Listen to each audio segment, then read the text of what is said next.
We're thankful you've joined us today, and we have a veritable feast of a show. We have a special report from Stacy Wollman on life issues. We'll get a special update on the Gosh situation from Stephanie Strong. Also, we'll hear from Father Corbin and Pastor Williams, and a revival report. All on today's show. Stay tuned.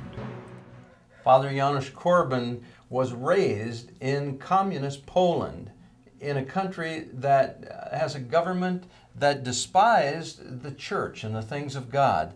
And Father, I've just been curious to know, being raised in that environment, how did you get from there to becoming a man of God, a priest? What was that process like for you?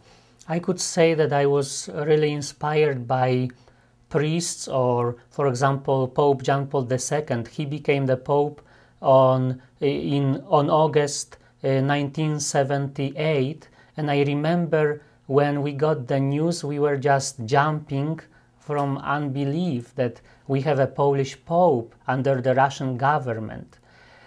Unfortunately, the government wanted to destroy the Pope. They even set up Turkish gunman Mehmet Ali Akça, who tried to kill the Pope, and when the Pope survived, the Ahmad Ali Akça said, "How can it be? I never miss." But the Pope survived, and people like Pope very inspired me, and this way I tried to imitate them. Another person was Father Jerzy Popiełuszko. I have a book about him here, and today is exactly 28 years when he was martyred, he was tortured and died, and killed, then thrown into the Vistula River, and after about a week they discovered his body. Father Popiełuszko was very instrumental with the Solidarity movement. He was preaching about dignity and freedom of the nation. That really irritated the Russian government, and that's why they tortured him and killed him.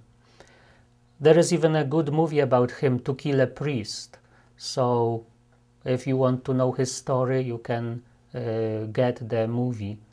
It's interesting to me, listening to you, Father, the thought goes through my mind that in a country where there was a tyrannical government, the leaders that inspired you were men of God, and the Pope in particular.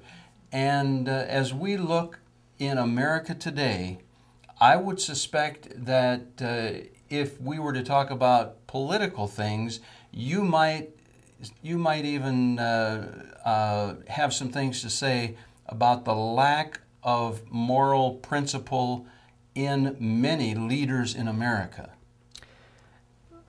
It's sad to say, but I see very much similarities between the Polish government, the communistic government, and now our government. I am afraid we are heading up to communism, and I think our country, United States, the country of the dreams of many people who come here, it's becoming less and less dream country. And well, let me just suggest that as we're talking about this issue, I think about, for some reason, I'm thinking about fishermen. Someone who's a fisherman can smell fish a mile away. And someone like you, Father, who's lived under communism, can smell it a mile away. And ladies and gentlemen, if you're listening today, you are hearing from a man who's been there. The smell of communism is in the air. That's not some kind of a wacko allegation. The smell is in the air. And wouldn't it be glorious to see men and women in America rise up like the Pope John Pauls of this world and lead America back to greatness through belief in Almighty God? Wouldn't that be a wonderful thing? It would be wonderful. We need leaders like Pope John Paul II, and I think in our country we need people, because this country is so blessed. We didn't have any war here, no bombs, no war, and I think this country is not prepared for communism. Well, God willing, we will not have to endure it. But this should be a challenge to those of you listening. Stand up and defend your freedoms while you still have the opportunity to do so. Thanks for listening today.